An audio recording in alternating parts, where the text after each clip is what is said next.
Hello everyone, स्वागत है आपका अजय मैथ्स क्लिनिक एएमसी पर, जहां पर आप पाते हैं CBSE JEE NTSC KVPY and maths olympiad के वीडियो लेक्चर बहुत ही आसान और अपनी भाषा में। और आज का टॉपिक है 5.1 इंट्रोडक्शन, यूक्लिड ज्योमेट्री का इंट्रोडक्शन। चैप्टर 5 स्टूडेंट्स हमारा स्टार्ट हो गया है। इससे पहले 4 चैप्टर्स हमने कर लिए हैं और इस वीडियो से देखने से पहले आपके पास अगर टाइम है तो सारी प्लेलिस्ट में जाइए और चारों चैप्टर्स को एक ही थ्रो में रिवाइज कीजिएगा। और चैप्टर 5 बड़ा इंटरेस्टिंग और मजेदार टॉपिक है स्टूडेंट्स। अभी तक जिस तरह से हम मैथ्स को पढ़ रहे थे वैसा नहीं है। आज हम पढ़ेंगे अपने बहुत पुराने टाइम के मैथ्स को, ईसा पूर्व, बिफोर क्राइस्ट जो हमारा मैथ्स था और यूक्लिड्स ने जो हमारे ज्योमेट्री दी थी उस ज्योमेट्री को पढ़ेंगे। ज्योमेट्री मीन्स होता क्या है? ज्योमेट्री एक ग्रीक वर्ड से लिया गया है, जियो प्लस मैट्री। जियो मीन्स क्या होता है? जियो मीन्स होता है अर्थ और मैट्री मीन्स होता है मेजरमेंट। अर्थ का मेजरमेंट, अर्थ मीन्स लैंड का मेजरमेंट। स्टूडेंट्स, उस समय लैंड को मेजरमेंट करने की हमें ज्यादा जरूरत पड़ती थी। आज हमारी जरूरतें ज्योमेट्री बहुत सारी एरिया में पूरी करता है, लेकिन जब इनिशियली ज्योमेट्री शुरू हुआ था तो हमको लैंड के मेजरमेंट में इसका यूज होता था। जनरली सारी की सारी सिविलाइजेशन किसी रिवर, नदी के किनारे बसा करती थी, वहीं डेवलप हुई थी और वहीं लोग उनकी खेती बाड़ी हुआ करती थी, सारी जमीन जायदाद वहीं होती थी।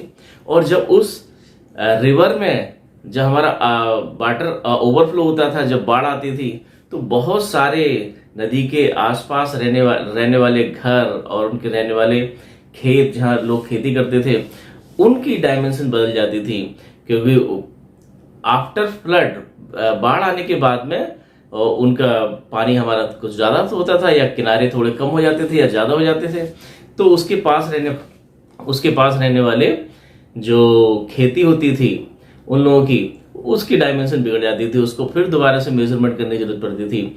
तो वहां पर उसको मेजर करने के लिए ये टर्म्स निकल के आया था कि लैंड का मेजरमेंट जियो, अर्थ का मेजरमेंट जियोमेट्री। और उसके मेजरमेंट करने के लिए उन्होंने बहुत सारे टूल्स यूज किए और आपको अलग लगेगा, बड़ा कमाल लगेगा कि किस किस तरह के टूल्स यूज किए थे, जिसको हम आज बहुत ही ओबियस मानते हैं कि यार ये तो होता ही है, लेकिन वहां पर उन्होंने उस तरह के टूल्स यूज किए और उन लोगों को वो उनके साथी लोग मानते नहीं थे, तो उसके लिए कुछ नए नए प्रिंसिपल्स तैयार किए, कुछ प्रॉपर्टीज तैयार की। उस समय के जो मैथमेटिशियन थे उन्होंने कुछ नई तरह की प्रॉपर्टीज तैयार की और उसके बेसिस पर वो वहां मेजरमेंट किया करते थे। लेकिन उसका कोई रिटन में, कोई लिखित में कोई हमारे पास में रिकॉर्ड नहीं था। और वो केवल जितने भी प्रिंसिपल्स मैथमेटिशियन बताते थे, जितने प्रिंसिपल्स एग्जाम्पल्स बताते थे, उसको वो वर्बली एक पीढ़ी से दूसरी पीढ़ी तक जाते थे। लेकिन इसमें कोई भी रिटन में कोई प्रूफ निकल के नहीं आया, कोई भी एग्जाम्स, कोई थ्योरम्स, कोई भी बड़ी स्टेटमेंट का कोई प्रूफ अच्छे से मैथमेटिशियन ने निकल के नहीं आया। वो ऐसे आगे कैरी फॉरवर्ड होता था। पहला मैथ्स के अंदर, ज्योमेट्री के अंदर प्रूफ देने का क्रेडिट जाता है थेल्स को। थेल्स कौन? एक मैथमेटिशियन है, एक बहुत बड़े मैथमेटिशियन जिसके शिष्य, जिनके चेले का नाम पाइथागोरस था।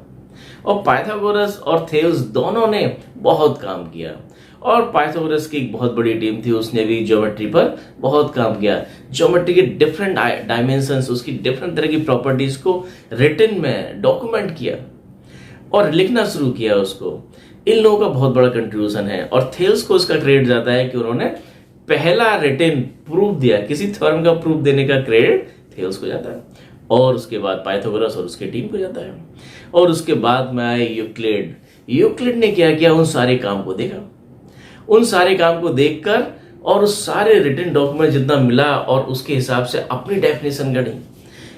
नई नई चीजों को बताने के लिए उनको पहले से कुछ टर्म्स को डिफाइन करना पड़ा और वो सारी डेफिनेशन, एक्जम्स और पोस्टुलेट्स की फॉर्म में उन्होंने लिख दी ढेर सारी बुक्स। और इस पूरी एक बुक लिखी जिसका नाम था एलिमेंट्स, और उस एलिमेंट्स के अंदर थे 13 चैप्टर्स और हर चैप्टर अपने में एक बुक थी। और उस यूक्लिड्स की जो एलिमेंट्स की बुक लिखी गई, ज्योमेट्री के ऊपर बुक लिखी गई और भी बहुत सारी चीजें शामिल थी। और उस पर जितने प्रिंसिपल, जितने एग्जाम्स लिखे गए, वही सब कुछ हमें पढ़ना है। हमारा 5.2 के अंदर दूसरा टॉपिक हमारा वही है कि यूक्लिड्स ने जो एलिमेंट्स बुक के अंदर जो लिखा है, जो डिफाइन किया है, जो एक्सियम्स लिए हैं, पोस्टुलेट्स दिए हैं, उसके बारे में हम पढ़ेंगे 5.2। इसमें बड़ा ही मजेदार टॉपिक है, बिल्कुल अलग है। 2+2=4 ऐसा यहाँ नहीं होता, बहुत सारी कैलकुलेशन नहीं है, कुछ टर्म्स हैं। ये आपको सीखने में हेल्प करेगा कि कोई चीज कैसे इवॉल्व होती है, कैसे शुरुआत होती है, बनती कैसे है, कितनी मेहनत लगती है, कितना टाइम लगता है, तब जाके बहुत सारी चीजें हमारे सामने। मोबाइल आ गया है, बहुत सारी टेक्नोलॉजी हमारे सामने आ गई है, लेकिन ये धीरे धीरे जब चीजें इवॉल्व होती हैं तो कितना टाइम लगता है, लोगों को मानने में दिक्कत होती है। वो सारी चीजें ये सारी चीजें आप फील करेंगे जब हम पढ़ेंगे कि ये ज्योमेट्री के अंदर जो डेफिनेशन दी गई है, तो आप लगेगा ये तो बहुत ऑब्वियस है, ये तो होता ही है। इसमें एक रिटन में डेफिनेशन देने की जरूरत है। और बहुत सारे टर्म्स हमारे अनडिफाइंड टर्म्स भी रहे हैं, तो सारे मैथमेटिशियंस को अनडिफाइंड मान रखा है। तो बात करते हैं हम यूक्लिड्स के एक्सियम्स की, उसकी डेफिनेशंस की और पोस्टुलेट्स की। देखें स्टूडेंट्स, यूक्लिड्स की पोस्टुलेट्स और एक्सियम्स पढ़ने से पहले उन्होंने कुछ डेफिनेशन दी, जिससे कि वो यूज कर सकते हो अपने एक्सियम्स और पोस्टुलेट्स के अंदर। कुछ चीजों को डिफाइन करने की कोशिश की। उन्होंने पहले सॉलिड्स की बात की, सॉलिड्स और एरिया की, सरफेस एरिया की बात की, लाइंस की और पॉइंट्स की, और बहुत मजेदार टर्म्स यूज किया कि सॉलिड्स कौन से हैं। सॉलिड्स हमारे जिनकी शेप्स होती है, साइज होता है, जैसे ये सॉलिड है जिसको एक जगह से दूसरी जगह मूव कर सकते हैं, ये हमारा सॉलिड्स है। सॉलिड इज 3 डायमेंशन, इसमें 3 डायमेंशन है आपकी, उसमें लेंथ है, ब्रेथ है और मोटाई, हाइट भी है। लेंथ, ब्रेथ, हाइट, तो इसकी डायमेंशन कितनी है? 3 डायमेंशन। और इसकी ये बाउंड्रीज है, हमारी ये बाउंड्रीज है। और ये क्या है इसका? ये सरफेस, प्लेन सरफेस है ये सरफेस। और सरफेस में क्या होता है? लेंथ होती है और ब्रेथ होती है। लेंथ और ब्रेथ मीन्स 2 चीजें आ गई, 2 चीजें आ गई। तो प्लेन सरफेस हमारा कैसा है? इसकी में 2 चीजें हैं, 2 डायमेंशन हैं, लेंथ एंड ब्रेथ। तो बोला गया कि solid has 3 dimension, surface has 2 dimension, और line is 1 dimension and point is no dimension. लेकिन ये जो चीजें बताई गई, आगे जाके इन टर्म्स के ऊपर बहुत विवाद होगा। देखिए जरा, उन्होंने कुछ डेफिनेशन दी, अपनी डेफिनेशन जो आगे हमारी पूरी एलिमेंट्स जो बुक लिखी उसके अंदर जितने पोस्टुलेट्स और एग्जाम्स दिए गए हैं, उनसे पहले डेफिनेशन की जरूरत थी। उन्होंने डिफाइन किया कुछ टर्म्स को। कैसे डिफाइन किया है देखिए जरा। A point is that which has no part. अब तो पहली डेफिनेशन पे गड़बड़ हो गई। ए पॉइंट को कैसे डिफाइन किया? Is that which has no part, इसका कोई पार्ट ना हो। अगर पॉइंट को डिफाइन करने चले हैं तो इसमें क्या टर्म्स आ गया? आपका पार्ट आ गया। तो पार्ट को फिर से आपको फर्दर डिफाइन करना पड़ेगा।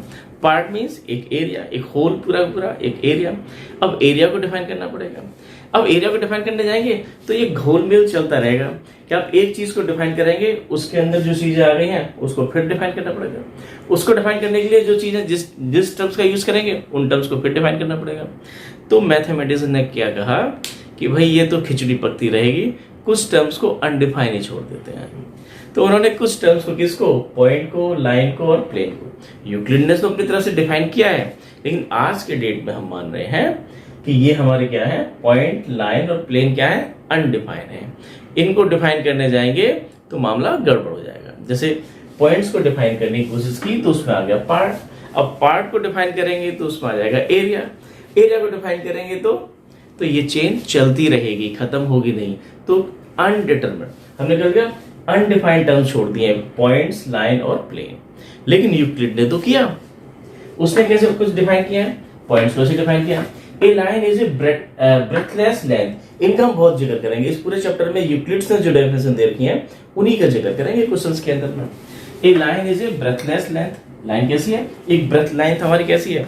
ये लाइन है आपकी, एक ऐसी लाइन है जिसकी की चौड़ाई नहीं है। इसमें क्या है? Breathless length. इसकी ब्रेथ लेंथ, इसकी मोटाई हमारी है ही नहीं। कैसी लेंथ है? The ends of A line, lines के जो एंड्स हैं, जैसे ये लाइन है, अच्छा जो हम तो इसको लाइन सेगमेंट्स बोलते हैं, लेकिन वो बार बार इसको लाइन बोल रहे हैं। और ये बोल रहे हैं कि लाइन कौन सी? Line, ends of line, line के जो एंड पॉइंट है, ये ए पॉइंट है और ये बी पॉइंट है। ये एंड्स हैं इसके। लाइन यहाँ ए से स्टार्ट हुई, बी पर जाकर खत्म हो गई। तो ए को और बी को क्या बोल रहे हैं? ये पॉइंट्स बोल रहे हैं।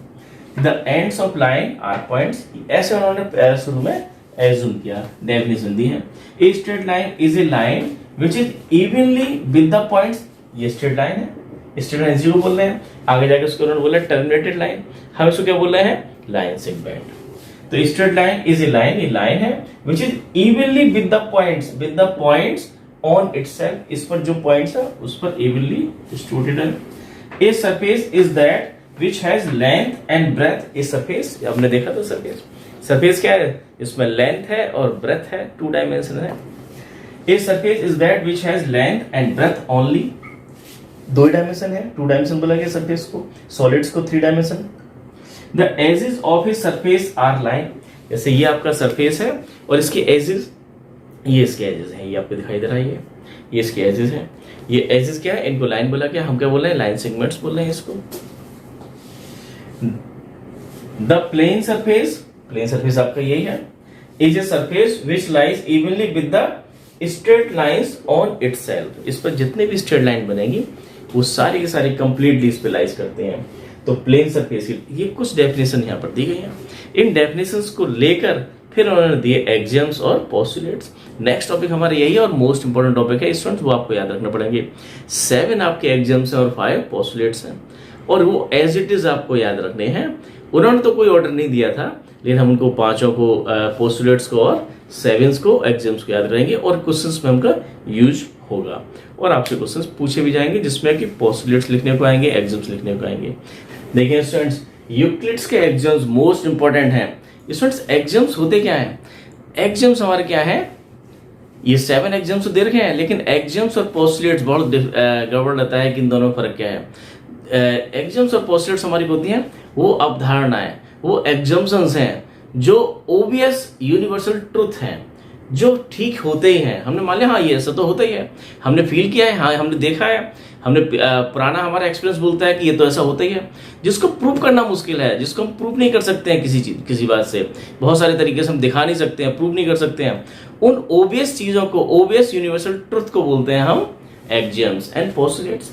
तो एग्जाम जनरली क्या होता है, ओवरऑल हर जगह फिट होता है, पूरी ज्योमेट्री के अंदर, चाहे पूरी ज्योमेट्री के अंदर नहीं, ज्योमेट्री के अंदर जितने भी हमारे एग्जाम्पशन लेते हैं उनको बोलते हैं हम, जितने भी एग्जाम्पशन लेंगे उसको बोलेंगे हम पोस्टुलेट्स। पोस्टुलेट्स जो टर्म्स दिया गया है वो केवल हम ज्योमेट्री के लिए यूज करते हैं।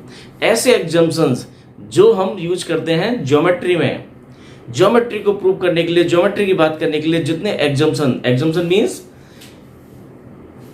ओबियस यूनिवर्सल ट्रुथ, उनको बोलते हैं पोस्टुलेट्स। और एग्जाम्स क्या होते हैं, एग्जाम्स हम ओवरऑल सभी मैथ्स की सारी ब्रांचेस में यूज कर सकते हैं, हम अपनी डेली लाइफ में बहुत सारी चीजों में यूज कर सकते हैं, बहुत सारी जगह हम यूज कर सकते हैं, उन सबको बोलते हैं एग्जाम्स। लेकिन एग्जाम्स और पोस्टुलेट दोनों क्या हैं, दोनों आज की डेट में हमारे एक दूसरे से मिलते जुलते हो गए हैं कि हम एक जैसा पोस्टुलेट्स को वर्ब बोला गया है, लेट बी पोस्टुलेट्स, कि मुझे मानने दो, ये हम मानते हैं, उसके बाद में हम प्रूव करके दिखाते हैं। तो आज की डेट में एग्जाम्स और पोस्टुलेट्स तो हमारे एक जैसे हैं, लेकिन जब यूक्लिड्स ने बताया तो उसने डिफाइन किया कि पोस्टुलेट्स का मतलब केवल वो एग्जाम्पशंस होते हैं, वो एग्जाम्पशन मींस वो यूनिवर्सल ट्रुथ जो केवल हम यूज करेंगे ज्योमेट्री के लिए। और एग्जाम्स कौन से होंगे, एग्जाम्स होंगे फॉर ऑल, सभी के लिए, मैथ्स की सभी ब्रांच के लिए।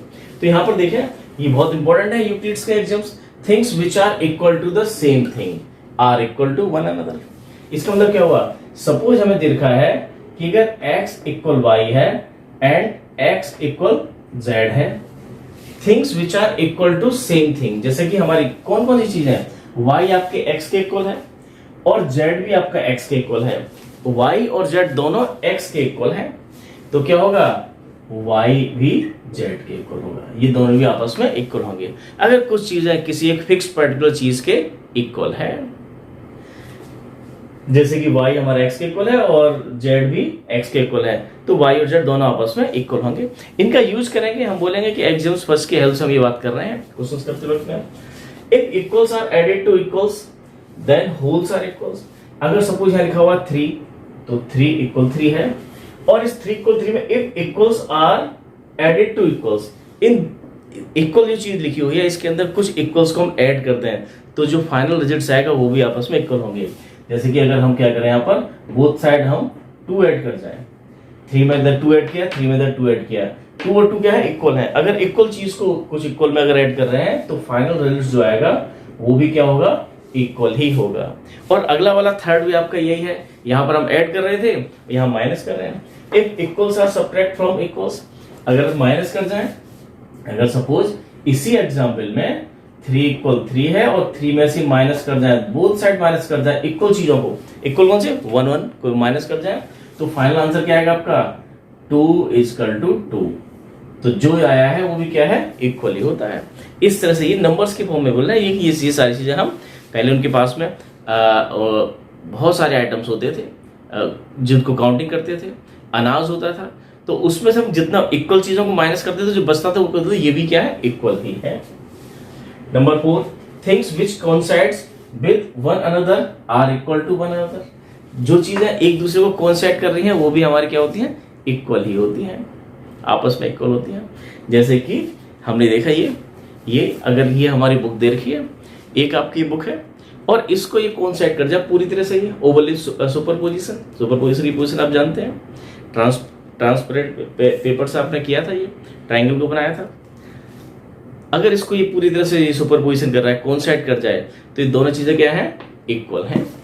ऐसे यहां पर बताया जाएगा कि अगर हमारा ये क्या है, ये ए बी, ये आपके क्वेश्चन दिया हुआ है, और बी सी, और एक लाइन हम यहां पर लें ए सी, और ए सी क्या होगा, इसके ऊपर रख दिया जाए, या इस लाइन को पूरा इसके ऊपर रख दिया जाए, तो ए सी कोइंसाइड कर रहा है कंप्लीट इसको, A B plus B C को, A B plus B C को, तो A B plus B C complete ये है, और ए सी इसको कोइंसाइड कर रहा है, तो इक्वल हो जाएगा किसके, ए सी। ये आपको दिया हुआ है क्वेश्चन के अंदर, क्वेश्चन करेंगे, आपका क्वेश्चन हो गया। चलो करेंगे इसको आगे। देखें, the whole is greater than the part. Whole जो है वो क्या होगा, पार्ट से बड़ा होगा, ग्रेटर देन होगा। ये पूरा कंप्लीट होल है, और इसको हम क्या करते हैं, इसके 2 पार्ट करते हैं। इस तरह से देखिए आप देख रहे हैं, ये 2 पार्ट हो गए इसके, ये 2 पार्ट, एक पार्ट और ये दूसरा पार्ट। तो ये जो पार्ट है, ये पार्ट क्या है, इस पूरे होल का, कंप्लीट होल का क्या है, छोटा है, और ये कंप्लीट होल जो है इस पार्ट से बड़ा है। तो ये बात बताइए यहाँ पर, the whole is greater. Whole क्या होता है, हमेशा बड़ा। आप कहेंगे ये तो बहुत सिंपल सी बात है, लेकिन ये सिंपल बात उस समय नहीं माने जाते, लोग मानने को तैयार नहीं होते थे। उनको समझाने के लिए उन्होंने ये एग्जाम्स बताए, और इन एग्जाम्स की हेल्प से फिर आगे फर्दर जो स्टेटमेंट थी उनको प्रूव किया, आगे थ्योरम, बहुत सारे रिजल्ट्स निकाले, थ्योरम्स निकाली। इन एग्जाम्स की हेल्प से उन्होंने बहुत सारे थ्योरम्स को प्रूव किया। Things which are double of the same thing are equal to one another. अगर हमारी कुछ चीज डबल है, जैसे कि हम क्या कहें, एक्स का डबल कर दें, ये क्या है, ए क्या है, एक्स के डबल के इक्वल है, और बी भी क्या है, एक्स के डबल के इक्वल है। अगर एक्स के डबल के इक्वल ए है, एक्स के डबल के इक्वल बी है, तो ए भी बी के इक्वल होगा। Things which are double of the same thing के डबल के इक्वल है, वो चीजें आपस में इक्वल होती हैं। और सेम कहानी हमारी आगे है, things which are half of the same thing. अगर सेम थिंग हमारी कौन सी, एक्स है, अगर एक्स का हाफ कर जाए, और ये इक्वल है किसके, ए के, और एक्स का हाफ कर जाए, ये इक्वल है बी के, तो क्या होगा, ए इक्वल टू बी होगा। कि 2 चीजें हैं, उनके हाफ जो होंगे वो भी आपस में इक्वल होते हैं। 2 चीजें हैं, उनके दोनों के हाफ, 2 अगर इक्वल चीजें हैं उसके हाफ करते हैं, तो हाफ पार्ट जो आएंगे वो दोनों पार्ट क्या होते हैं, इक्वल होते हैं। ये थे आपके एग्जाम्स। यूक्लिड्स के 5 पोस्टुलेट्स, ये बहुत काम के हैं, आपको याद रखने होंगे, और डायरेक्ट पूछे जाएंगे, लिखने को भी आएंगे, इस मार्क्स मिलेंगे आपको। तो देखें है क्या ये 5 पोस्टुलेट्स। एक बार फिर से क्लियर करें कि पोस्टुलेट्स और एग्जाम्स लगभग एक दूसरे में इंटरचेंज होने वाली चीजें हैं। आज की डेट में मान सकते हैं एक जैसे हैं, लेकिन जब यूक्लिड्स ने लिखा था तो दोनों को बताया कि पोस्टुलेट्स जो केवल ज्योमेट्री में यूज करने वाले एग्जम्पशंस हैं, ऐसे एग्जम्पशंस कौन से, जो सेल्फ एविडेंट ट्रुथ हैं, जो हम मान के चलते हैं ठीक है, इनको फर्दर प्रूव करने की जरूरत नहीं है, ड्राइव करने की जरूरत नहीं है, यूनिवर्सली वो ट्रुथ होते हैं। ऐसे एग्जम्पशंस को बोलते हैं हम एक्सियम्स और पोस्टुलेट्स। पोस्टुलेट्स किसको बोलते हैं, ऐसे एग्जम्पशन जो हमारी ज्योमेट्री में काम आ रहे हैं, उनको हम पोस्टुलेट्स बोल देते हैं। और बाकी मैथ्स के सभी ब्रांच में काम आ रहे हैं तो उसको बोल देते हैं हम एक्सियम्स बोलते हैं। पोस्टुलेट्स हम देखें जो केवल ज्योमेट्री में काम आने एग्जाम्पल्स है, self evident truth. A straight line may be drawn from any one point two any other point. एक पॉइंट ये है, एक पॉइंट ये है, तो ये कह रहे हैं कि ए और बी से, ये ए और ये बी है, तो ए और बी से एक लाइन ड्रॉ की जा सकती है। अगर दो पॉइंट्स दे रखे हैं उनसे ज्वाइन करने से एक लाइन बनती है, तो हम जानते हैं। लेकिन लाइन का मतलब ये अभी तक यही समझ रहे हैं, यहां स्टार्ट हुआ यहां खत्म हो गया, जिसको उन्होंने नाम दिया गया टर्मिनेटेड लाइन भी बोला है। हम क्या बोल रहे हैं आजकल, इसको लाइन सेगमेंट्स बोलते हैं, जिसका कि एंड पॉइंट ए है और बी है। अब देखें, ए टर्मिनेटेड आगे यहां पर a terminated line can be produce indefinitely. एक टर्मिनेटेड लाइन जैसे ये है, ए भी एक लाइन है, और इसको हम क्या कर सकते हैं, प्रोड्यूस कर सकते हैं इनडेफिनेटली। इधर देखो, इधर प्रोड्यूस कर दिया इसको आगे, ऐसे इधर आगे प्रोड्यूस कर दिया, मतलब इसको आगे बढ़ाया जा सकता है दोनों साइड में। इसको हम इनडेफिनेट तक, इसको इनफाइनाइट तक इसको एक्सटेंड कर सकते हैं, बढ़ा सकते हैं। अब a circle can be drawn, P3 आपका है पोस्टुलेट थर्ड। ए सर्कल, ये पहले चार तो बहुत आसान है। A circle can be drawn with any centre and any radius. कोई भी आपने ले लिया एक सेंटर पॉइंट ये, और इस पर 2 रेडियस का बनाना है, तो 2 रेडियस का आपने एक सर्कल बना दिया। 3 का बनाना है इसी पॉइंट पर, 3 का बना दिया। इसी पर 4 का बनाना है, 4 का बना दिया। तो किसी भी रेडियस का हम किसी भी सेंटर पर बना सकते हैं।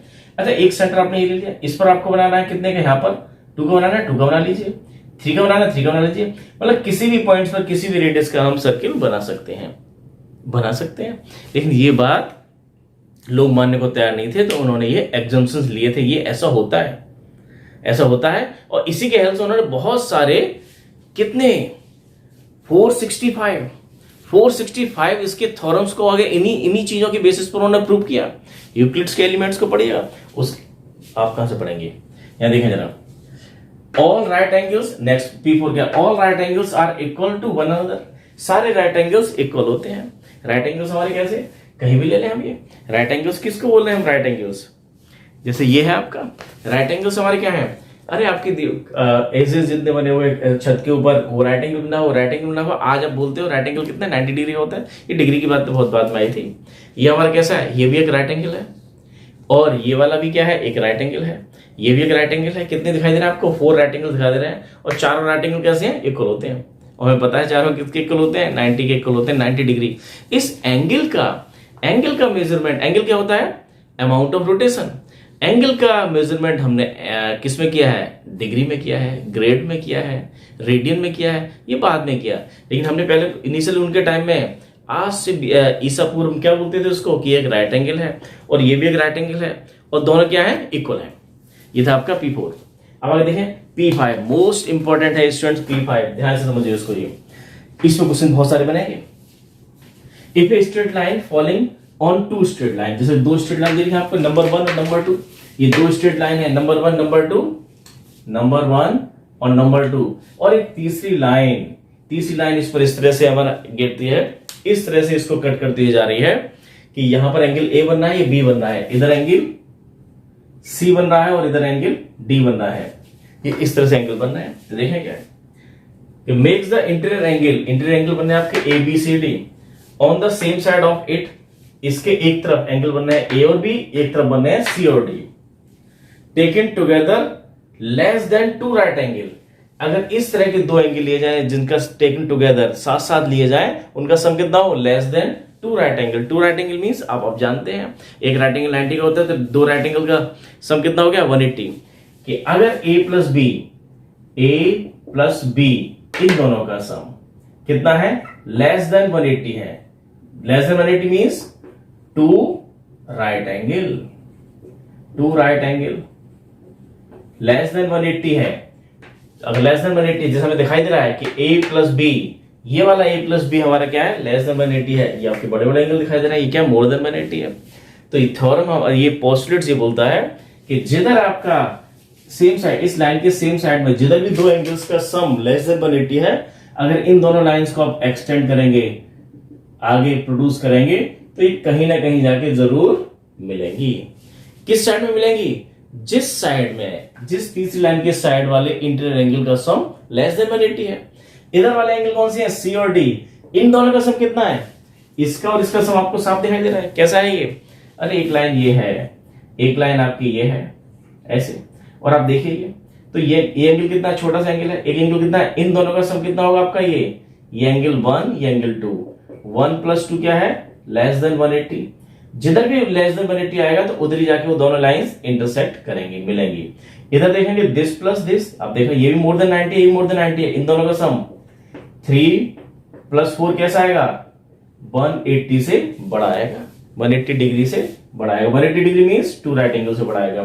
तो जिधर 2 राइट एंगल से छोटा आता है दो इंटर एंगल का सम, उधर लाइंस को अगर आगे प्रोड्यूस करेंगे तो आगे जाके वो मिलती हैं। यही बताया गया आपको 85 के अंदर, पोस्टुलेट्स 5 के अंदर। अब देखें क्वेश्चंस को, देखिए सुन क्वेश्चन नंबर फर्स्ट। बहुत टाइम लगा पोस्टुलेट्स और एग्जाम्स में, इसमें ज्यादातर थ्योरी थी हमारी, क्वेश्चंस में कोई दम नहीं है। देखिए क्वेश्चन नंबर फर्स्ट क्या बोल रहा है, जितना हमने पढ़ा उसके बेसिस पर हमारे ट्रू फॉल्स बताने हैं। Which of the following statement are true और false, give reason for your answer. तो फर्स्ट का फर्स्ट पार्ट देखा है, only 1 line can pass through a single point, एक सिंगल पॉइंट से केवल एक लाइन पास हो सकती है। एक पॉइंट दिया हुआ आपको ए, इस पॉइंट से एक ही लाइन पास हो सकती है, ऐसा बोल रहे हैं ये। तो ऐसा तो नहीं है, इस पॉइंट से तो आप कितनी लाइन, बहुत सारी लाइन पास कर सकते हैं। तो क्या है ये स्टेटमेंट, फॉल्स है कि infinite many line can pass through a single point, एक पॉइंट से इनफाइनाइट मैनी लाइन पास हो सकते हैं। आप आंसर दीजिए। दूसरा देखा है, there are infinite number of lines which pass through two distinct points। दो डिफरेंट पॉइंट से हमारे इनफाइनाइट मैनी लाइंस पास हो सकते हैं, ये भी गलत है। दूसरा भी गलत है, सेकंड भी। अरे एक पॉइंट आपका ए है, एक पॉइंट आपका बी है, तो ये हमने देखा था दो अगर पॉइंट्स है, ये तो हमारे किसमें था, ये एग्जाम था, इसका एग्जाम था, उसके अंदर हमने देखा था कि 2 पॉइंट्स दे रखे हैं, तो 2 पॉइंट से एक ही लाइन पास होके जाएगी। इस पॉइंट से अगर एक लाइन आपको ए पॉइंट से पास होके जा रही है, ये लाइन है, और बी पॉइंट से पास होने वाली, ए पॉइंट से तो बहुत सारी लाइन पास हो सकती है, ए से आपकी बहुत सारी पास हो सकती है, बी से भी बहुत सारी लाइन पास हो सकती है, ठीक है ना। एक ए से पास होने वाली लाइन जो बी से भी पास हो रही हो, वो ये वाली लाइन है। बी से पास होने वाली लाइन जो ए से पास हो रही हो, वो ये वाली लाइन है। तो एक ही लाइन है ए बी, जो ए और बी दोनों से पास होके जाती है। ए से तो बहुत सारी पास हो सकती है, लेकिन वो बी से पास नहीं हो रही, और जो ए से पास होने वाली लाइन है जो बी से पास हो रही है, वो अकेली यही है। तो एक ही लाइन है ऐसी बस ये भी क्या है, फॉल्स है। देखिए थर्ड क्या दिया हुआ है, थर्ड आपको दे रखा है, a terminated line can be produce indefinitely on both side. Terminated line आपकी ए बी टर्मिनेटेड लाइन, जिसको हम लाइन सेगमेंट बोलते हैं, ये कह रहे हैं कि इसको इनफाइनाइटली आप प्रोड्यूस कर सकते हैं। अरे ये तो हमारा क्या था, पोस्टुलेट था सेकंड, P2 के अंदर बताया गया था। P2 पोस्टुलेट नंबर सेकंड क्या था, a terminated line can be produce indefinitely. इसको प्रोड्यूस कर सकते हैं कहां तक, इधर भी, इस साइड में भी इसको प्रोड्यूस कर सकते हैं इंडेफिनिटली। तो ये क्या है, ट्रू है। ट्रू किससे, by postulates let second, Euclid's का जो पोस्टुलेट सेकंड है उससे। दो फोर्थ देखें, फोर्थ क्या दे रखा है, 2 circles are equal then their radii are equal. 2 circles equal है, देन देयर, उसकी अगर 2 सर्कल इक्वल हो तो उसकी रेडियाई रेडियस भी इक्वल होंगे। ट्रू है ये भी। क्यों ट्रू है, अगर तो एक सर्कल ये दे रखा है, इसका रेडियस R1, एक सर्कल आपको ये दे रखा है, और ये दोनों सर्कल कैसे हैं, इक्वल है। If 2 circles are equal, equal कब मान लेंगे, इक्वल कब मानते हैं, अरे सुपर पोजिशन आपने देखा है, इसको उठा के इसके ऊपर रख दीजिए। अगर इसके ऊपर रखने के बाद में एग्जैक्टली इसको ये ओवरलैप कर ले, बाउंड्री को कंप्लीट कर जाए, सेंटर पॉइंट को ओवरलैप कर जाए, तो दोनों इक्वल हुए। इक्वल होंगे तो क्या होगा, बाउंड्री से और रेडियस से, तो R1 = R2 होगा। अगर इसको इसके ऊपर दिया है, 2 सर्कल्स हमारे इक्वल है, तो सर्कल्स का एरिया इक्वल होगा। एरिया क्या होगा इसका, A1, और इसका एरिया कितना है, A2। इस सर्कल का एरिया होता कितना है, πr²। तो पहले वाले में πr1², πr2²। अरे पाई तो कांस्टेंट है, तो सर्कल का एरिया डिपेंड करता है रेडियस पर। अगर उनका एरिया इक्वल है तो उनकी रेडियस भी इक्वल होगी। तो R1² = R2², और R1 ± R2 नहीं आएगा, केवल R2, क्योंकि R1 R2 क्या है, हमारे दोनों पॉजिटिव क्वांटिटी हैं, नेगेटिव हो नहीं सकती है, इसलिए नेगेटिव वैल्यू नहीं लिया हमने। तो R1 = R2, उनकी रेडियस भी इक्वल होंगे। ट्रू है। फिफ्थ देखें, फिफ्थ क्या दिया हुआ है, फिफ्थ दे रखा है, फिफ्थ आपका है, फिगर दे रखी है आपको एक, फिर in figure A B equal to, A B दिया हुआ है ये, ए बी, और लिखा है यहां पर कि ए बी इक्वल है, ए बी इक्वल है पी क्यू के, यहां दे रखा है आपको ये पी क्यू के, ए बी किसके इक्वल है, पी क्यू के, एक लाइन है, टर्मिनेटेड लाइन है, ए बी इक्वल है पी क्यू के, एंड दूसरा लिखा है P Q equal to X Y के,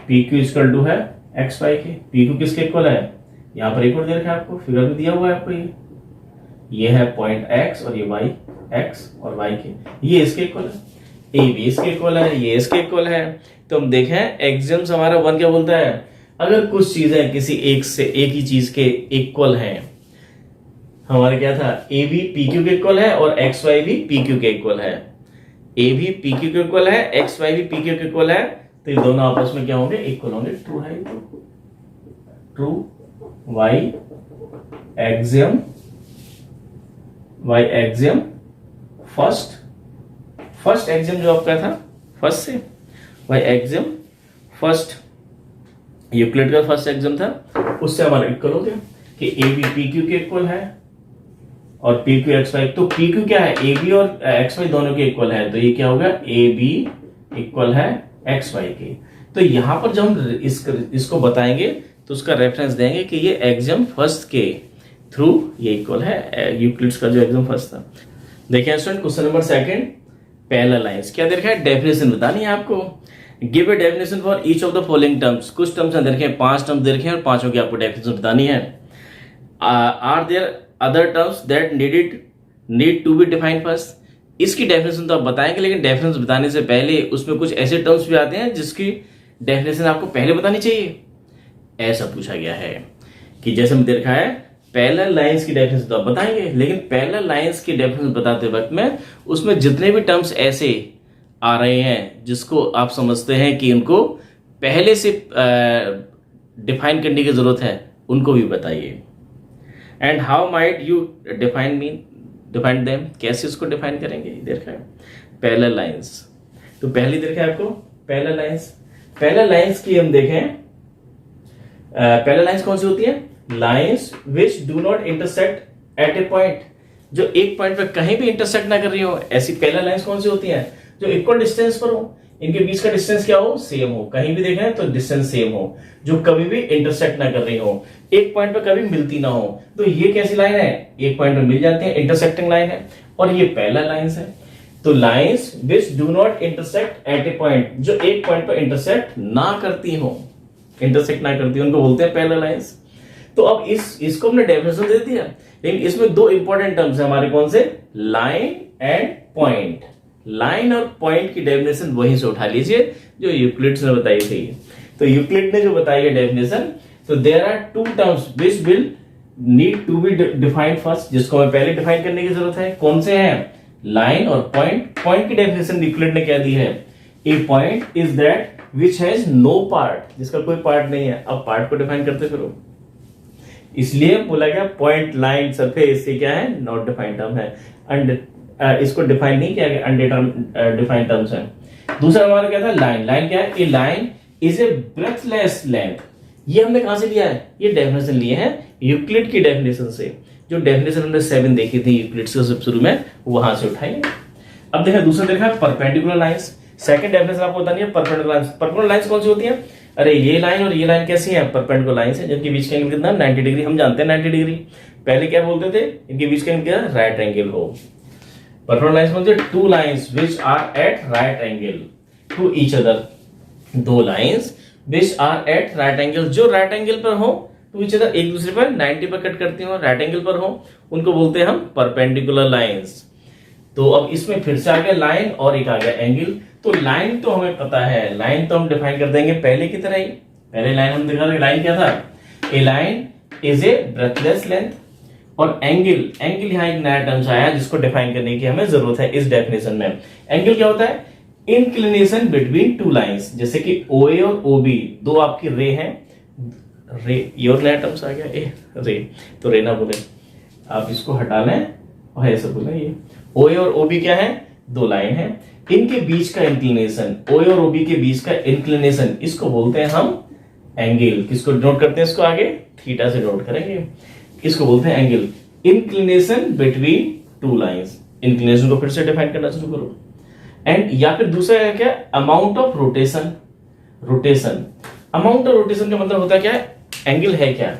सपोज इनिशियली आपकी ये OA लाइन है, OA लाइन है और ये ऐसे रोटेट होती है, इस तरह से रोटेट होती जाती है, यहां से रोटेट हो गई ये OA से रोटेट होते कहां पहुंच गई, OB हो गई। OA पहले थी और रोटेट होके यहां पहुंच गई, तो कितना अमाउंट रोटेट हुई है, ये अमाउंट यहां से लेके यहां तक पहुंच गई, तो कितना अमाउंट ये रोटेट हुई है, उस रोटेशन के अमाउंट को बोलते हैं एंगल, अमाउंट ऑफ रोटेशन। अब देखें लाइन सेगमेंट्स, तीसरा और डेफिनेशन देखिए line segments, A part of straight line. Line segments क्या होता है, अरे एक स्ट्रेट लाइन, स्ट्रेट लाइन, इस स्ट्रेट लाइन का ये वाला पोर्शन जो दो पॉइंट्स के बीच में है, ए और बी के बीच में है, इतना पोर्शन जो है, ये जो आपका पोर्शन है, इस स्ट्रेट लाइन का इतना वाला हिस्सा, केवल इतना हिस्सा जो दो पॉइंट्स के बीच में, इसको बोलते हैं line segments A B.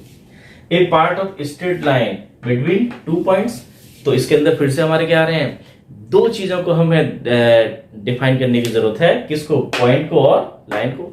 Point और लाइन को हम डिफाइन कर चुके हैं, फिर से लिख देंगे पॉइंट लाइन की डेफिनेशन को। देखिए स्टूडेंट्स, सेकंड का ही फोर्थ पार्ट में डेफिनेशन बतानी है आपको, radius of a circle. Circle का रेडियस होता क्या है, सर्किल, तो length of the line joining line segments, line segments का लेंथ है joining the centre point two any point line on the circle. Circle पर अगर कहीं भी एक सेंटर पॉइंट है, इस पर कहीं भी एक पॉइंट ले लें, हमें इस पॉइंट को उससे ज्वाइन कर दें, तो ज्वाइन करने वाला जो लाइन सेगमेंट्स है, इस लाइन सेगमेंट्स के लेंथ को बोलते हैं हम radius. Radius of the circle क्या होता है, सेंटर पॉइंट और कोई भी एक पॉइंट ले लिया आपने P, किस पर, बाउंड्री पर कहीं भी, उन दोनों को ज्वाइन करने वाला जो लाइन सेगमेंट्स है, उस लाइन सेगमेंट्स का दिखाई दे रहा, तो ये लो, ये आपका रहा सेंटर पॉइंट और ये आपका एक कोई पॉइंट ले लिया हमने सर्किल की बाउंड्री पर, उन दोनों को ज्वाइन करने वाले लाइन सेगमेंट्स की लेंथ होती है आपकी रेडियस।